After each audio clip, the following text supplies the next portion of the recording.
Hello, Ollie here in Marylebone in Westminster, which is one of the most expensive parts of London to live. But it didn't always used to be like this. It's hard to imagine it now because Marylebone is so nice. It's like a village in the middle of the city, very, very affluent. But if you were here in the 19th century, it was a very different story. It was a slum. Families were living together in one room. You would have heard the noise of arguing everywhere you went. Tensions high, children playing on the street without any shoes upon their feet. A world away from what it is today.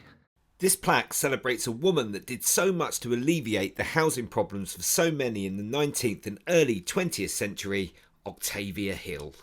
OCTAVIA HILL was born in 1838 in Cambridgeshire, and she was born into a family interested in social reform and education. As a teenager, she became involved in social work and improving housing for poor London families, which, as we shall see, shaped her career. In the 19th century, the government were trying to help alleviate the problem of the housing crisis, but OCTAVIA HILL felt that they weren't going anywhere near far enough. She felt that the people that were being forced to live in squalid, disgusting conditions were being failed by the system. This street in Marylebone is where OCTAVIA HILL created her first housing scheme in 1865.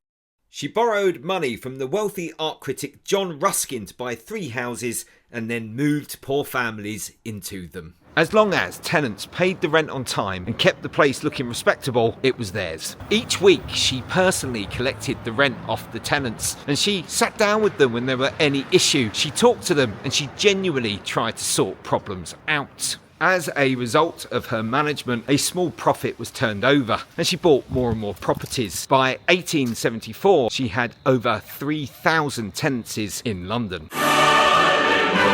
But her social crusading didn't end with housing. London was becoming a huge metropolis, swallowing up all of the countryside in its wake as it grew ever more outwards in every direction. OCTAVIA HILL could see this, and she was completely horrified by it. She hated to see the urbanisation tear away all of the beautiful countryside that surrounded London. She understood totally, to have a fulfilled and restful life, you need nature around you, and so she campaigned to save as much of it as she could. Thanks to her campaigning, we still have Brockwell Park, Vauxhall Park, Hilly Fields, Queen's Woods, West Wickham Common, Red Cross Garden, Archbishop Park, All Hallows Churchyard, most famously of all Hampstead Heath, and many, many other sites.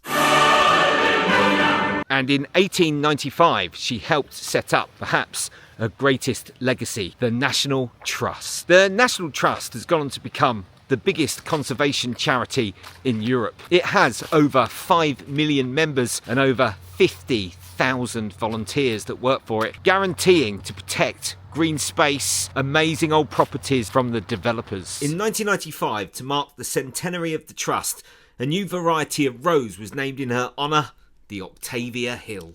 She died in 1912 and she's buried in the Holy Trinity Church near Westerham in Kent. A true social reformer and a great pioneer. Thanks so much for watching this video. I hope you've enjoyed it, and if you have, please share with your friends on social media far and wide. I leave you with this sketch and I'll see you next time.